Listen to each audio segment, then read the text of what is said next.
Bet horse racing on DRF Bets. We'll match your first deposit of $200. Get free expert picks and past performances, plus weekly cash back. All from Daily Racing Form, the most trusted name in horse racing. Hi, everybody. Dan Illman, Mike Beer for Kentucky Derby Prep Recap. In this edition, we're going to take a look back at the Grade 3 Sam F. Davis Stakes at Tampa Bay Downs on February the 11th. Todd Pletcher has had a great record in this race, and he continues to have a great record in this race. We break from the gate in the Sam F. Davis. Number 11 is Litigate, making his third lifetime start for Pletcher, first time around 2 turns. Keep an eye on the 7, the race favorite, W. Nell, the winner of last year's Remsen. He gets in a little bit of a pickle here going into the first turn. Yeah, little traffic for the favorite into the first turn. Unfortunately for WNL after this, he just doesn't really do that much running. The winner gets a really good ride here, I think, from Luis Saez, Dan. He came out of there running. He wanted to get forward position in this race. He gets it, and he doesn't even lose that much ground into the first turn. And after that, it's a pretty clean trip. He's going to make a run around the second turn, and he's going to prevail. There's some pace in this race. Stretch out sprinter Zydeco, who had just won the Pasco on the lead at Tampa Bay Sprinting. 43-1, cleared to the lead, cleared basically to the 2-path from the far outside post, chasing his graded stakes winner Champion's Dream. Zydeco had some distance questions to answer, Mike, and he's probably a sprinter. Yeah, he probably is. He's going to get really tired in the stretch of this race before ultimately lasting for 5th. And he still runs a representative racer then, because as you've already pointed out, I think this pace was pretty solid. It's sort of a race that's faster early and then slower late. And Zydeco does his best on the lead here, Dan. He just doesn't really have a finish. Here comes the winner, Litigate, with a 3-wide move around the second turn. He's going to take over. He's going to stay on, pretty well through the stretch here, and he's not really threatened late.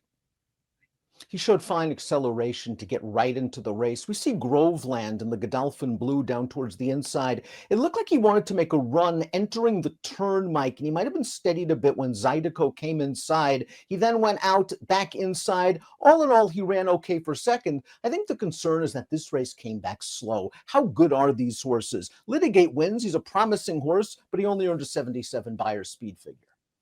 Yeah, exactly. That has to be the concern coming out of it. Just the kind of race that didn't come back very fast.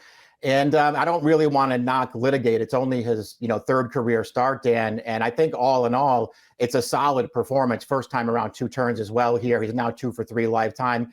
And he did just about everything right in this race. He just happened to be in a race that comes back slow and perhaps not a very strong field overall. Groveland, I'm with you that it felt like Daniel Centeno wanted to make a little bit of an earlier move. That being said, I still thought he got a really good trip in this race. He got to save every inch of ground, and he just didn't finish that hard. He was second best.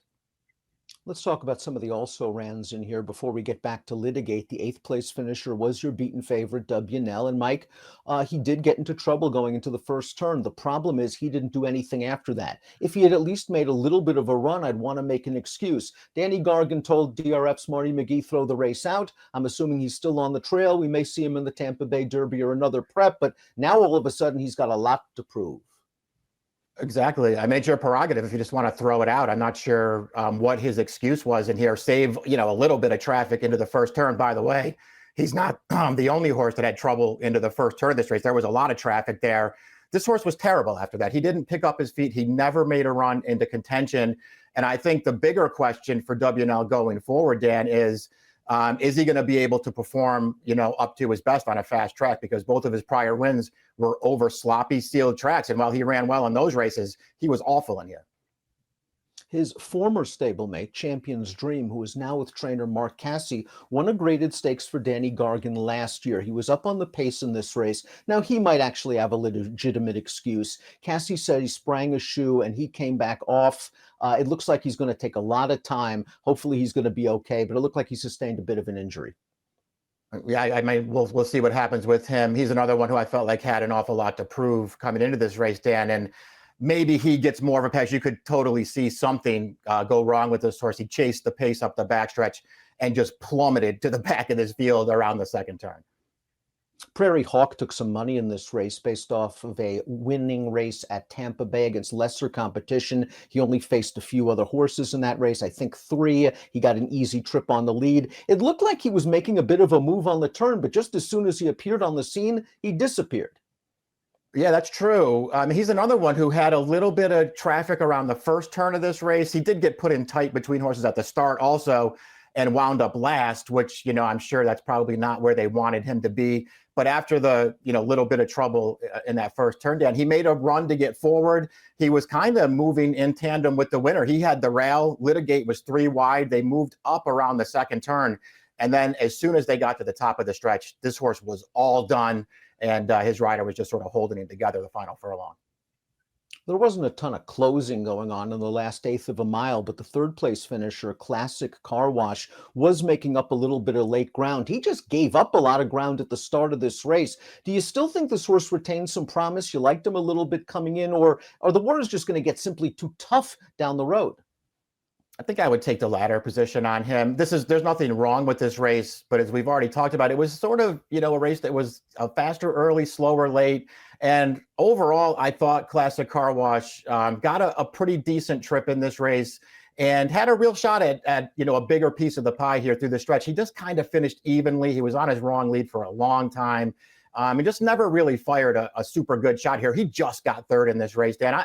I didn't think he ran that well, but certainly they could probably press on maybe and give him one more chance.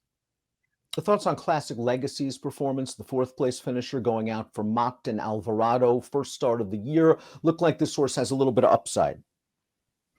Probably does. He's another one who I didn't think, necessarily had a huge excuse here, though, Dan. He was wide in the early part of the race, but, I didn't see him have any real trouble in the race. He was following Litigate around the final turn. I thought he had a real shot at least second through the stretch of this race, but he's another one who just didn't find a strong finish, just missed third to Classic Car Wash and got by the long shot pace setter for fourth.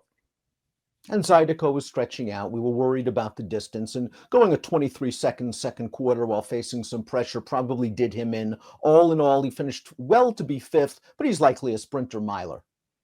He did his best here on a pretty strong pace, I thought, first time stretching out. It's not like it's one of those races that was a total collapse, Dan. Litigate was relatively close. The runner-up was relatively close all the way around the track, and this horse just could not see them off, and he was pretty tired through the stretch as well.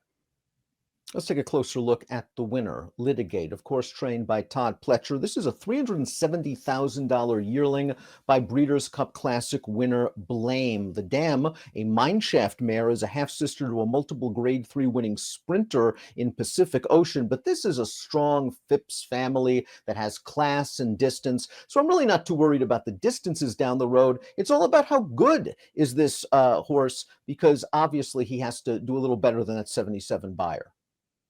Yeah, he's just going to have to run a fast race. I still think he did some good things in here, Dan. This is a horse who won his career debut sprinting, and I thought he ran well that day. Wound up only second best in his second career start when they went the one-turn mile. So, he does have something to find, and he's got to get faster, but he's still so lightly raced.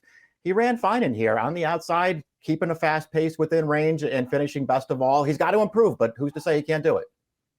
Let's take a look at the prices for the Sam F. Davis. Second choice, Litigate, comes through for Pletcher, $7.60 the winner. Groveland, at a big price, ran very well for second. Little stop and start, $17.80 for place. Classic Car Wash up for third. 11.56 in the Sam F. Davis. And Litigate, another major Kentucky Derby prep, is on the way for him.